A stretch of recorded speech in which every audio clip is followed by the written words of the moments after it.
परंपरा को आगे बढ़ाने का संकल्प है हमारा, क्योंकि आपकी उम्मीद पर टिका है परिवार हमारा। अमर भारती एक उम्मीद, जज्बा बुलंद हौसलों का, जज्बा भारत के निर्माण का।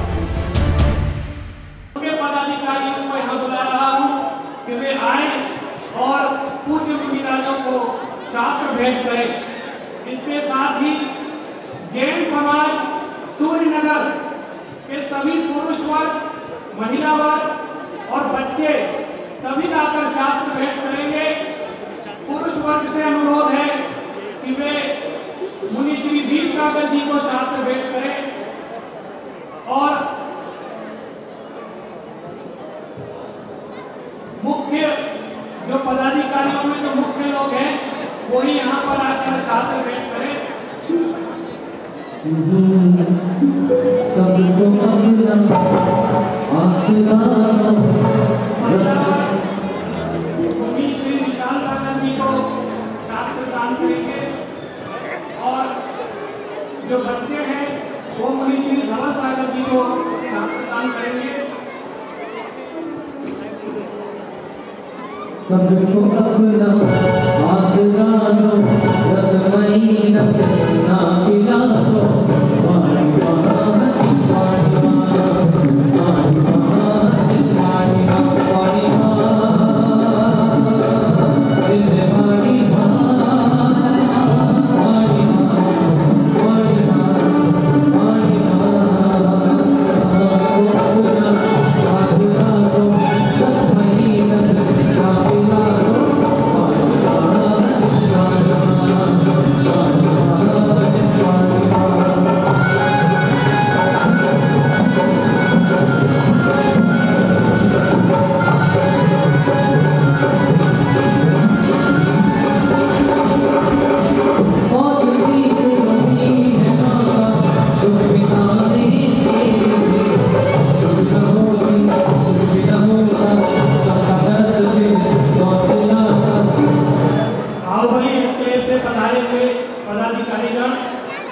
निवेदन करता हूँ कि वे शीतकालीन वाचना के लिए यहाँ मुनि जी से निवेदन करेंगे, वे आए और निवेदन प्रस्तुत करें।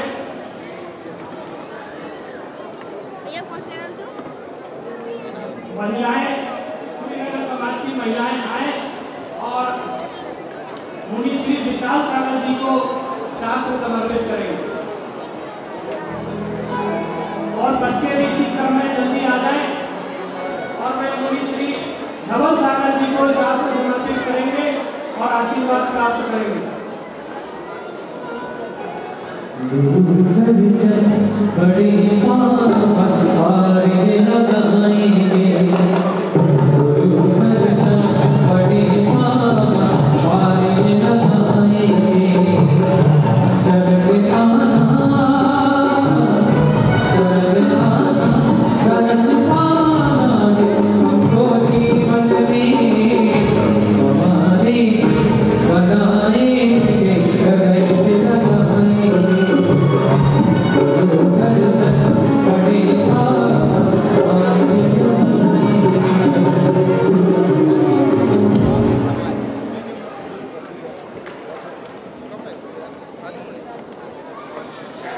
पूज्य मुनि श्री ब्रह्म सागर जी ने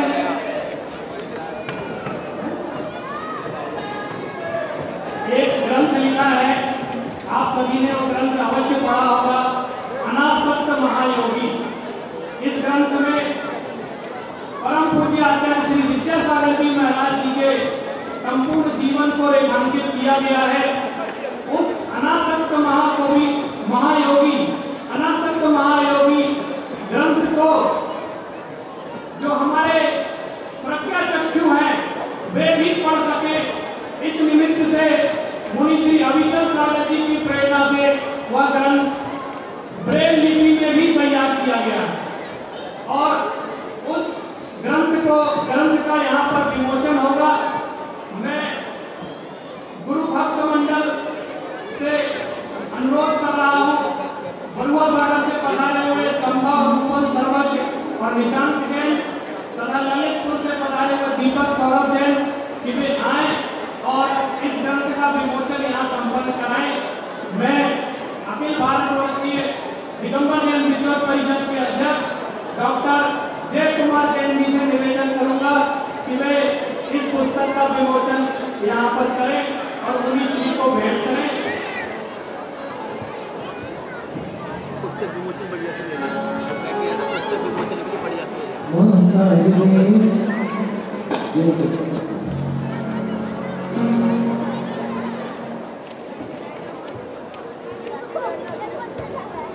कठिन रास्तों में भीड़ लेना दिया,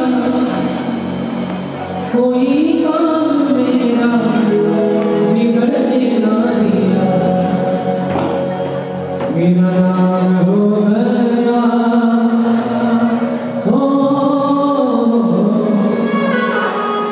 मेरा नाम हो गया पर काम तेरा है, मैं भक्त तेरा अनुमान साधुना मेरा दिल में भाव तेरा है, तो भगवान मेरा है, दिल में भाव तेरा है, तो भगवान मेरा है, मैं भक्त तेरा अनुमान साधुना मेरा है, मैं भक्त तेरा अनुमान साधुना मेरा है।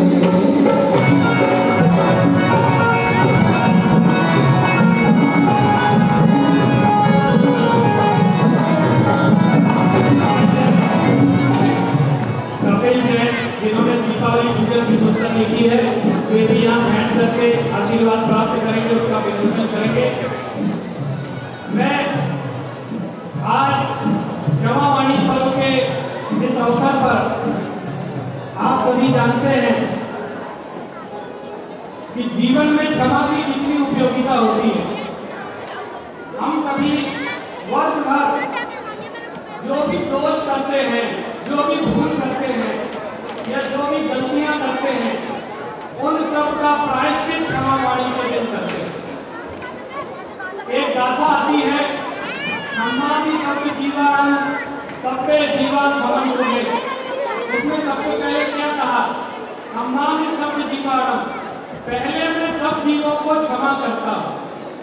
हृदय में इतनी विशालता होनी चाहिए कि हम संसार के सभी प्राणियों के प्रति जो हमारे मन में ये भाव है, इन्होंने मेरे प्रति कोई अपराध किया था या अनजाने में कुछ हुआ था, तो सबसे पहले मैं उन सबको क्षमा करके अपनी आत्मा को विशुद्ध करता हूँ।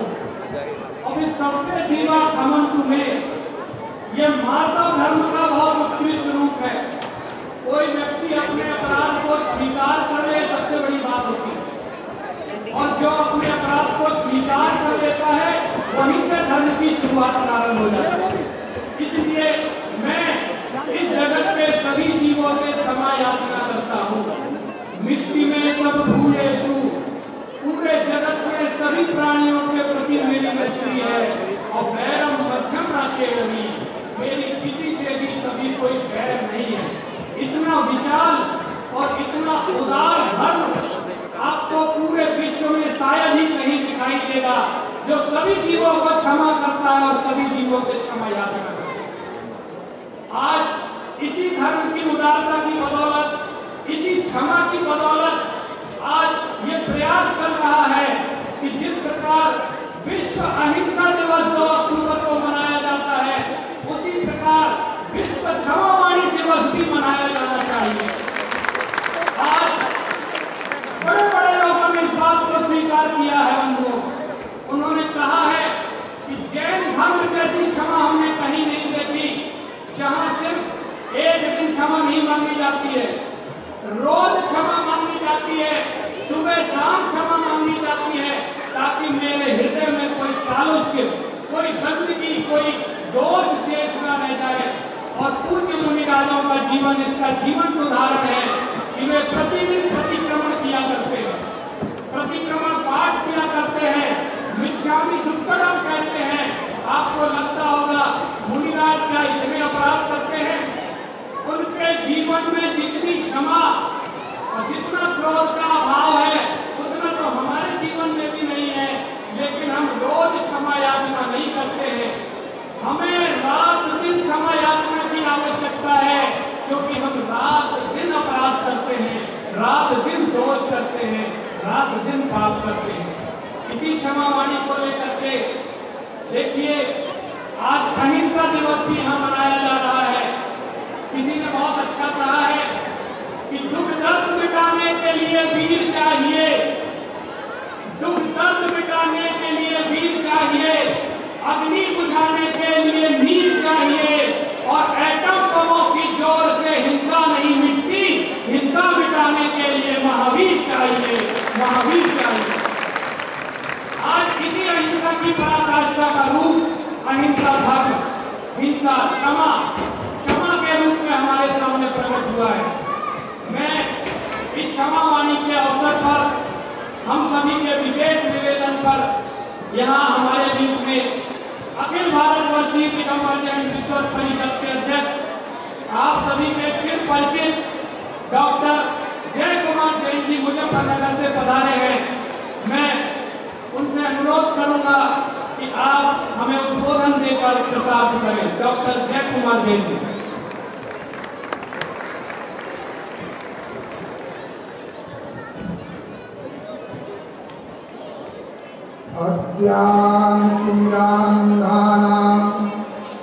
ज्ञानाञ्जनं शलाकया चक्षुरुन्मीलितं येन तस्मै श्रीगुरुवे नमः। बोलिए निर्दोष संघ के अनुशासका संत शिरोमणि आचार्य श्री विद्यासागर जी महाराज की जय। बोलो परम पूज्य मुनिवर श्री वीर सागर जी महाराज की जय। बोलो परम पूज्य मुनिवर श्री विशाल सागर जी महाराज की जय। बोलो परम पूज्य मुनिवर श्री धवल सागर जी महाराज की जय। धर्मानुरागी बंधुओं, माताओं और बहनों, सबसे पहले मैं अपने सौभाग्य की सराहना करता हूँ कि मोहित्रय के पावन सानिध्य में इन तपस्वियों के अभिनंदन के कार्यक्रम में यहाँ मुझे उपस्थित होने का अवसर मिला और अहिंसा दिवस एवं क्षमावाणी दिवस मनाने का भी ये सुयोग प्राप्त होगा। आचार्य यतिकृष्ण स्वामी ने तिरोय प्रणति में एक गाथा लिखी, अंधो निविड़े कूबे बहिरो न सुनेत साधु वेशम। यदि कोई अंधा व्यक्ति कुएं में गिर जाता है तो बहुत ज्यादा सोचने की बात नहीं है, या कोई बहरा व्यक्ति साधु जनों के साधु उपदेश को नहीं सुन पाता तो भी बहुत चिंता की बात नहीं है। लेकिन पश्चंतो निष्णंतो, देखने वाला भी और सुनने वाला भी मेरे ये जब पड़े तब चौथम, अगर वो फिर भी नरक में गिर जाता है तो ये बहुत ही चिंता की बात है, दुखदायी स्थिति है। आज हम चर्चा करेंगे थोड़ी सी क्षमा के ऊपर, क्षमावाणी के महत्व के ऊपर। अभी हम भक्ति रस में डूबे थे और किशमिश का आस्वादन कर रहे थे, लेकिन लंबे समय तक अगर किशमिश भी खाई जाए तो कुछ खट्टे खाने की इच्छा उत्पन्न हो ही जाती है। तो मैं कोशिश करूंगा कि वो खटास आपकी मिठास को बढ़ाने वाली बने, वो मिठास को समाप्त करने वाली न बने। एक घटना से प्रारंभ करूं। एक बहन जी अपनी आंख में काजल आंग रही थी कि काजल लगाते लगाते अंगुली कपोल पर लग गई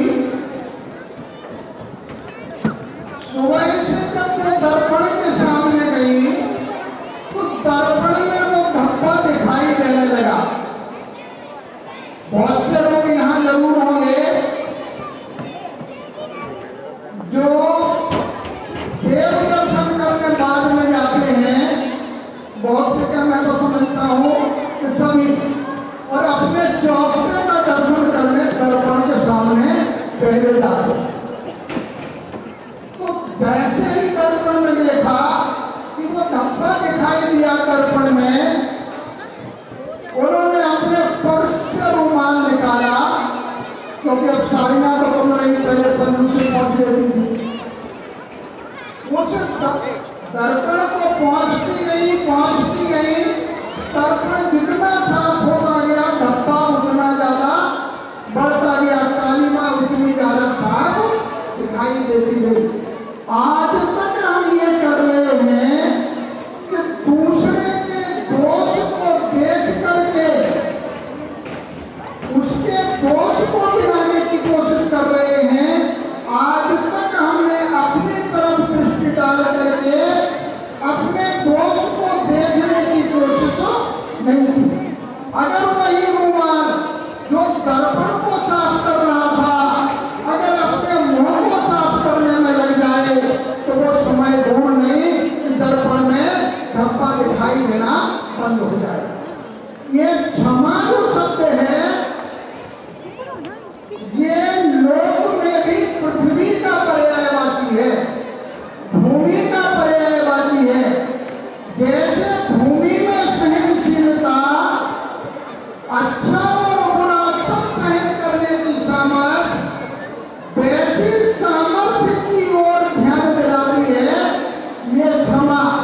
और क्षमा वाणी, ये क्षमापना दिवस था, वाणी का विषय नहीं था। इसलिए अभी डॉक्टर नेकांत की एक बड़ी अच्छी बात कर रहे थे, खम्मान शब्द की मानम, क्षमा याचना करने की बात बाद में है। जैन परंपरा में क्षमा करने की बात पहले है। मैं सब जीवों को क्षमा करता हूँ, मेरे हृदय में किसी के प्रति कोई कालुष्य भाव नहीं है। जब ये कालुष्य भाव हृदय से टूट जाता है, ये कलुषता समाप्त हो जाती है, तो ऐसी ताकत कोई विश्व में है नहीं कि वह सामने वाले की कलुषता समाप्त न कर दे। निश्चित तौर पर तब हम कहते हैं सबके जीवा क्षमन तुम्हें, सब जीव को मुझे भी क्षमा कर दे। ये भाव हमारे अंदर है।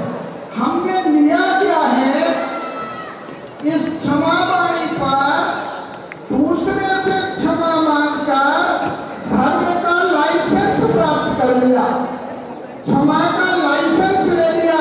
क्षमा का लाइसेंस लेने से हृदय में क्षमा धारण होने वाली तीन काल में भी है नहीं। हमें व्यवहार में क्षमा को लाना पड़ेगा। इसलिए 10 लक्षण में हम क्षमा से प्रारंभ करते हैं। वो धर्म का सैद्धांतिक रूप है। जब पूरा 10 लक्षण समाप्त हो जाता है तो हम अपने जीवन में व्यवहारिक रूप देने के लिए क्षमापना दिवस का आयोजन करते हैं।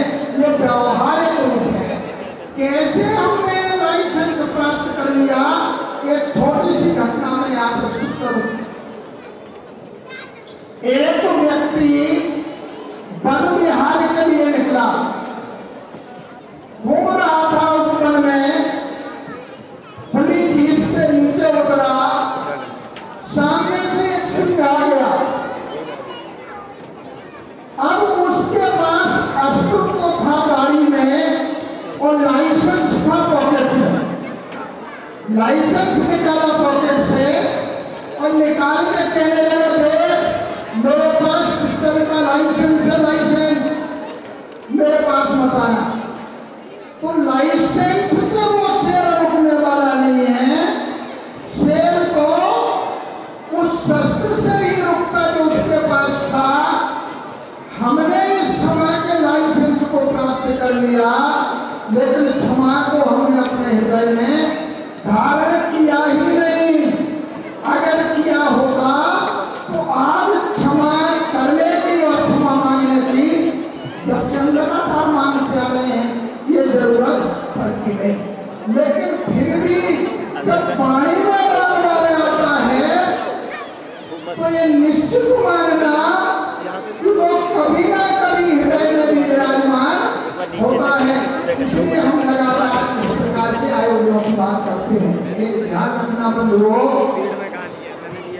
अभी शास्त्र समर्पण का, शास्त्र दान का कार्यक्रम क्या हुआ।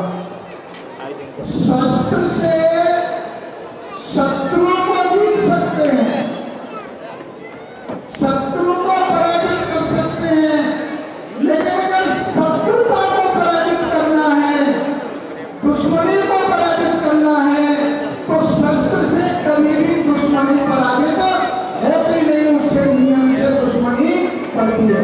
तो दुश्मनी को, शत्रुता को पराजित करने के लिए वो शास्त्र में प्रतिपादित जो क्षमा का स्वरूप है, उसको हमें हृदय में धारण करना पड़ेगा।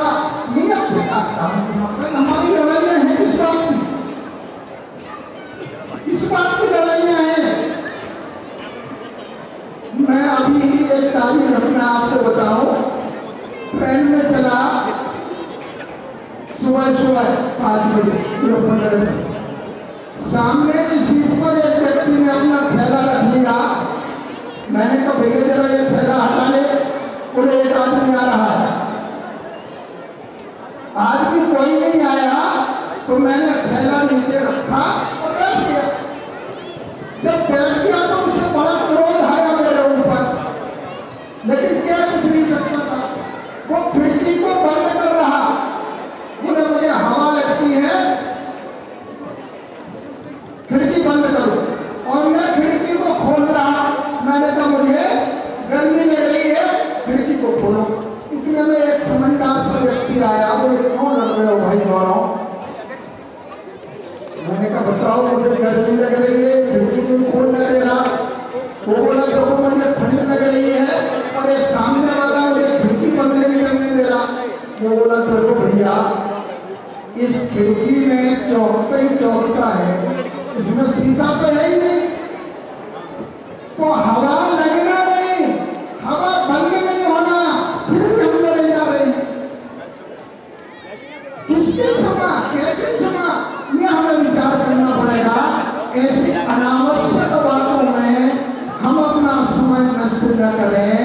ये क्षमा न मांगने की वस्तु, ये क्षमा न देने की वस्तु, ये क्षमा हृदय में धारण करने की वस्तु। हाँ, एक बात मैं डंके की चोट पे कहता हूँ, सत्य में कहता हूँ, कहता रहूंगा कि अपराध का निराकरण होना चाहिए, दोष का निराकरण होना चाहिए। जो क्षम्य दोष हैं उन्हें क्षमा दान द्वारा, और जो अक्षम्य दोष हैं उन्हें उसके सुधार के द्वारा दोष का समापन होना ही चाहिए। मैं फिर भी, मुझे यहाँ बुलाया गया, मुझे तो ऐसा लगा कि शायद दिल्ली वालों के बीच में सबसे ज्यादा अपराधी मैं ही हूँ, इसलिए क्षमा याचना करने के लिए मुझे बुलाया गया। मैं यहाँ विराजमान सभी उन व्यक्तित्व शख्सियतों से बड़ी विनम्रता पूर्वक इस भाव से क्षमा याचना करता हूँ कि अगर किसी भी अज्ञात भाव से, ज्ञात भाव से मैंने कोशिश नहीं की है, किसी भी अज्ञात भाव से अगर शास्त्र के विरुद्ध कुछ भी मुझसे निकला है तो उसके लिए मैं क्षमा याचना करता हूँ।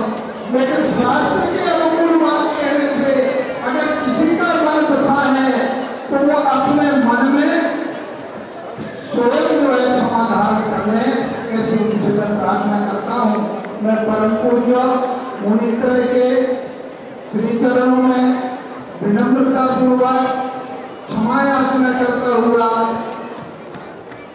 आप सबके प्रति क्षमा का भाव रखता हुआ और क्षमा याचना करता हुआ इस भावना से विराम लूंगा कि कोटिशः नमोस्तु परम पूज्य विराजमान मुनित्रय के चरणों में, और कोटिशः आप सबको ले लेने विश्वास है आपने मुझे क्षमा कर दिया है और स्वयं भी अपने आप की क्षमा धारण कर ली है। इसी भावना से विराम दें। यहाँ हम सभी के बीच में की अत्यंत सरल एवं सुबोध शब्दों में अब मैं आप सभी को ये बताते हुए बहुत प्रसन्नता का अनुभव हो रहा है कि हमारे बीच में हमारे मुख्य अतिथि माननीय सत्यपाल सिंह जी यहाँ पधार चुके हैं। आप सभी तालियों की गड़गड़ाहट से उनका हार्दिक अभिनंदन करें। आप मानव संसाधन विकास मंत्रालय में राज्य मंत्री हैं, पहले मुंबई में कमिश्नर भी रह चुके हैं और आप सभी के पसंद, आप सभी के नजदीक बागपत से आप सांसद हैं। मैं योगेश जी से निवेदन करूंगा कि वे यहाँ उनका स्वागत करें और उनका अभिनंदन करें।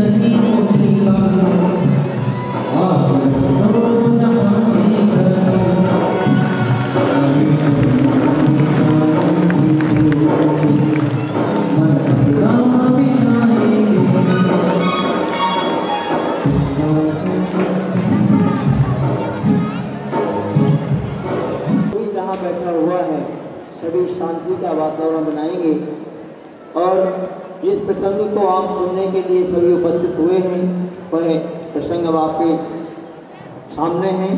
सभी दोनों हाथ जोड़े गुरुदेव को याद करते हुए अपन आज का कार्य प्रारंभ करते हैं। तीर्थंकर समीरूप सलोना समौ शरण साहे वैभव, इसीलिए तो इस वसुधा को तुम पर है इतना गौरव। चंद किरण समय वचन आपके हर लेते जग का क्रंदन। हे गुरुवर विद्यासागर जी तुमको शत शत बार नमन, तुमको शत शत बार नमन। बोलिए शांति के कर्ता 1000 देवादी अश्वकारी श्री शांतिनाथ भगवान की, गुरुनाम गुरु 108 श्री ज्ञान सागर जी महाराज की, परम पूज्य आचार्य गुरुवर विद्यासागर जी महाराज की, परम पूज्य मुनि पुंगा श्री सुधा सागर जी महाराज की, परम पूज्य मुनि श्री वीर सागर जी विशाल सागर जी महाराज की, क्षमावाणी महापर्व की।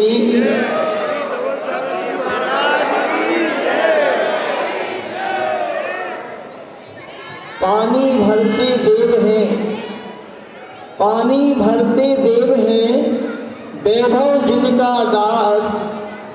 पानी भरते देव हैं वैभव जिनका दास, मृग मरीज सब बैठते देख दया का वास। बंधुओं, यह दोहा आचार्य गुरुदेव विद्यासागर जी महाराज ने लिखा हुआ है और उस दोहे में क्या बताया गया है आपको बात सामान्य से भी समझ में आ गई होगी कि ये संकेत किसके लिए है। आज का ये जो पर्व है उस पर्व का नाम है क्षमावाणी पर्व। वैसे ये पर्व का नाम जो आप लोगों ने रख दिया है वो स्वयं ही कह रहा है मात्र वाणी से क्षमा मांग लेना, किंतु वास्तव में आज के इस पाश्चात्य सभ्यता के इस वातावरण में आप लोगों ने जो शब्द बना रखा है आई एम सॉरी, कुछ गलती हो जाती है तो आप बहुत जल्दी शब्दों में निपटा देते हो कि क्षमा हो गई आपकी। तो ध्यान रखना, इसका नाम कभी भी क्षमा नहीं है। क्षमा की साक्षात मूर्ति तो बंधुओं वह महावीर भगवान हुआ करते हैं, वह 24 दिगंबर भगवान हुआ करते हैं, जिनका समासरण जहाँ लग जाता है वहाँ आपस में बैर भाव रखने वाले, जहाँ 12 सभाएं लगी रहती हैं, जहाँ पर देवी देवता विराजमान रहते हैं, मनुष्य विद्या में विराजमान रहते हैं, तो सभा की साक्षात मूर्ति भगवान के समासर में एक जगह पर सिंह और मृग ये भी स्थान पाते हैं, ये कहलाती है क्षमा। जगह वह सर्प और न्योला में बैठा रहता है। ये कहलाती है उत्तम क्षमा के अवतार। वह हमारे 24 तीर्थंकर भगवंत हुआ करते हैं। ये क्षमा कोई मांगने की वस्तु नहीं। पूर्व वक्ता ने अभी कहा, वास्तव में क्षमा करने की बात है। आपके अंदर ऐसा कोई भाव ही नहीं होना चाहिए कि आपके उस भाव को समझ के भी कोई व्यक्ति भयभीत हो जाए। उसका नाम क्षमा है। आप सभी लोग यहाँ पर बैठे हुए हैं और आप लोगों ने सभी जनता यहाँ पर इस दिल्ली एनसीआर में से जगह जगह से जनता आई हुई है और सभी लोगों ने उस प्रभूषण पर्व राज की आराधना की होगी और सभी को आश्चर्य हो रहा होगा कि महाराज मुझे समझ में नहीं आ रही बात कि क्षमा तो उसी दिन हो गई थी जिस दिन पहला धर्म आया था, उत्तम क्षमा। फिर ये क्षमा वाणी क्या चीज है? तो ध्यान रखना, उस दिन जो क्षमा धर्म पर व्याख्या की जाती है और जो उत्तम क्षमा वो धर्म का नाम है, वह तो मात्र क्रोध के शांत होने पर आया करती है। किंतु ये जो उत्तम क्षमा, ये जो पर्व आज आप मना रहे हैं, ये है उत्तम क्षमा आदि वाणी। मतलब ये जो पर्व है मात्र क्रोध के शांत होने पर नहीं होता है, पर न कभी हो सकता है वो व्यक्ति कभी क्षमा मांग ही नहीं सकता जो मान कसाय से ग्रसित हो। देखिए, आप समझ लीजिए बात को। जो व्यक्ति मानी होगा, जो व्यक्ति गर्व किए होगा मैं क्या कम हूं, तो वो व्यक्ति कभी क्षमा 3 काल में मांग नहीं सकता है। क्षमा, जैसा कि अभी पूर्व वक्ताओं के माध्यम से कहा गया, वास्तव में क्षमा वीरों का आभूषण है। एक कायर व्यक्ति कभी क्षमा मांग ही नहीं सकता है, तो वीरों का आभूषण हुआ करता है। और उस क्षमा को वही व्यक्ति मांगता है जो व्यक्ति हृदय से किसी को क्षमा करता है। क्षमा करने की बात हुआ करती है और इसकी साक्षात यदि मूर्ति यदि होते हैं तो वह हमारे 24 तीर्थंकर भगवान और वह हमारे महान उस दया को धारण करने वाले, करुणा को धारण करने वाले, प्रत्येक जीव के प्रति अपना वात्सल्य भाव रखने वाले उन मुनि महाराजों के अंदर वह क्षमा हुआ करती है। आज के इस प्रसंग में, क्योंकि आप लोग सभी इस पर्व को मनाने के लिए यहाँ पर उपस्थित हुए हैं, उसकी परिभाषा मैं समझता हूँ दृष्टांत से आपको बहुत अच्छी समझ में आ सकती है। बहुत कुछ आपको बताने की आवश्यकता नहीं। एक बहुत सुंदर सी घटना मैं आपके सामने रख रहा हूँ, आपको अलग ही समझ में आ जाएगा। आपके हृदय में वह बात चली जाएगी कि वास्तव में क्षमा क्या होती है। एक देखिए, यहाँ पर आप सभी बैठे हुए हैं और वातावरण बहुत अच्छा भी मिल गया है। थोड़ा सा जाग जाइए, कोई सोएगा नहीं। बोले परम मुनि जी प्रणब सागर जी, चंद्र सागर जी महाराज की। देखिए, आप दिल्ली वालों का बड़ा सौभाग्य है कि अजय गुरु देव की कृपा आप पर बरसी है और इस दिल्ली एनसीआर में उधर रोहिणी में मुनि जी प्रणब सागर जी महाराज और चंद्र सागर जी महाराज का चातुर्मास चल रहा है। तो यहाँ पर सूर्य नगर में 3 मुनि महाराजों का चातुर्मास संपन्न हो रहा है और उसमें सभी लोग क्षमा वाणी पर्व को मनाने के लिए आए हैं। मैं उस घटना की ओर आपको ले जाना चाह रहा हूँ। एक घनघोर जंगल में एक मुनि महाराज शांत मुद्रा में बैठे हुए हैं, अपने ध्यान में लीन हैं और एक व्यक्तित्व वहाँ पर आता है कुछ मनोरंजन करने के लिए, घूमने फिरने के लिए। और जैसे ही उस प्रशांत मूर्ति मुनि महाराज को वह देखता है और देश की अग्नि में जलने लगता है, देख कर के सारा का सारा घटनाक्रम उसके आगे आ जाता है। वो हो जिसकी तलाश से वह अवसर आज आ गया। मुझे तो कई बार सताया गया है, परेशान किया गया है, किंतु अब मेरी लिए भी जिसकी तलाश थी वह तलाश मुझे पूर्ण हो गई। और इतने बेमनस से भर जाता है बंधु। क्षमा क्या होती है, क्षमा की मूर्ति कौन होता है, किसके अंदर क्षमा हुआ करती है, इस घटना से आपको बिल्कुल दूध का दूध और पानी का पानी हो जाएगा। थोड़ा जागते रहिएगा आप। जो सोएगा तो उस क्षमा की परिभाषा को नहीं समझ पाएगा। ध्यान से सुनो, जागते रहो।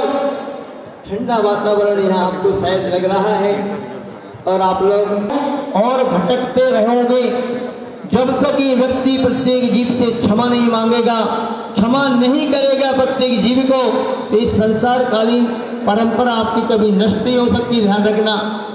यदि इसका साक्षात आपको उदाहरण देखना है तो आप उस पार्श्वनाथ भगवान के चरित्र को पढ़िए, जिसमें किस प्रकार से वह घटित होता है, कमठ और मरुभूमि के बीच में किस प्रकार का वातावरण बनता है, जिससे कितने भवों तक वह कमठ नाना योनियों में भटक करके कष्टों को दुखों को सहन करता रहता है, और वह मरुभूमि जी का जीव अर्थात पार्श्वनाथ भगवान का जीव किस प्रकार से सुखमय वातावरण को प्राप्त किया करता है। घटना आपके सामने है। जैसे उस व्यक्ति ने उन मुनि महाराज को देखा और देखते ही क्रोध की अग्नि में मान की उसने बांध के रखा था कई वर्षों से। एक पूजन में आप लोग पढ़ते हैं कि बैर महादुखदाई है, बैर न बैर मिटाता है, यह बैर प्राणी को निरंतर भाव भाव में भटकाता है, भाव भाव में भटकाता है। आज का यह पर्व बंधुओं बहुत ही गहराई से विचार करने की बात है।